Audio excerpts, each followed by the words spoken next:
I don't want to say the election's over. I just want to say Congress has certified the results without saying the election's over, okay?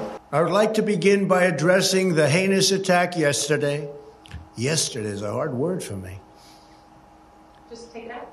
The heinous attack. Good. Take the word yesterday, because it doesn't work with the heinous attack. I don't want to say the election's over. I just want to say Congress has certified the results without saying the election's over, okay?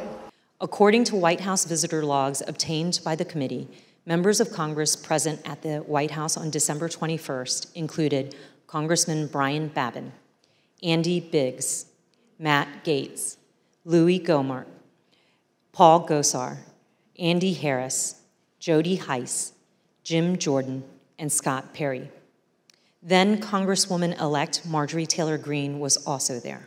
Later that day, Senator Hawley fled after those protesters he helped to rile up stormed the Capitol.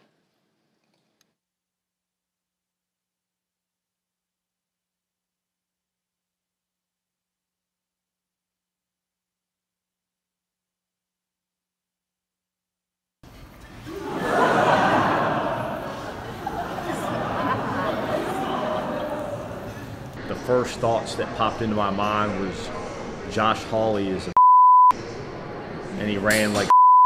From the time when President Trump ended his speech until the moment when he finally told the mob to go home, a span of 187 minutes, more than 3 hours. What you will learn is that President Trump sat in his dining room and watched the attack on television. I'm here delivering the president's message. Donald Trump has asked everybody to go home. That's our order. He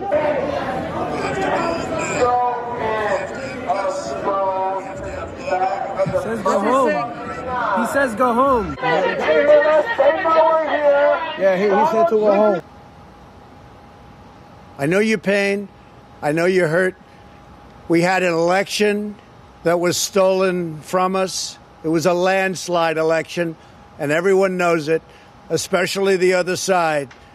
But you have to go home now. I'm going to let these people keep us from finishing our business. So we need you to get the building cleared, give us the okay so we can go back in session and finish up the people's business as soon as possible. Amen, sir. Mr. Secretary, it's Senator Schumer. Some people here in the Capitol Police believe it would take us several days to secure the building. Do you agree with that analysis? I'm not on the ground, but I do not agree with that analysis. So what is the earliest that we could safely resume our proceedings in the Senate and House chambers? The earliest we could safely resume? Here's my assessment, but I prefer to be on the ground, which I personally would prefer to be right now, but I need to be here. I would say, best case, we're looking at 4 to 5 hours. I said the fifth. Do you believe the violence on January 6th was justified morally? Take the fifth.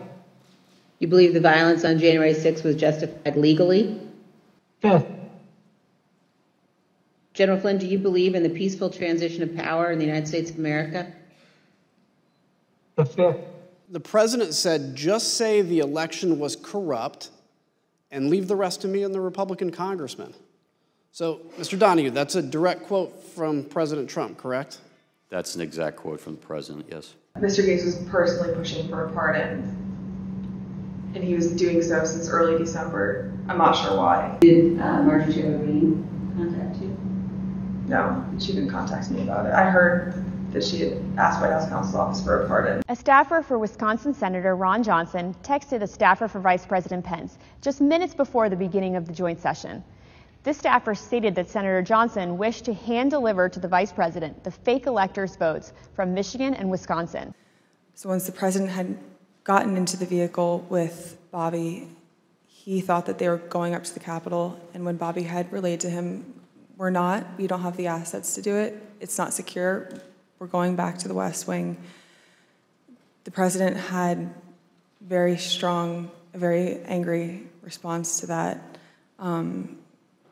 Tony described him as being irate. The president said something to the effect of, I'm the president, take me up to the Capitol now. To which Bobby responded, "Sir, we have to go back to the West Wing."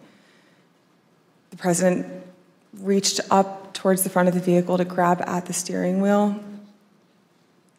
Mr. Engel grabbed his arm, said, "Sir, you need to take your hand off the steering wheel. We're going back to the West Wing. We're not going to the Capitol."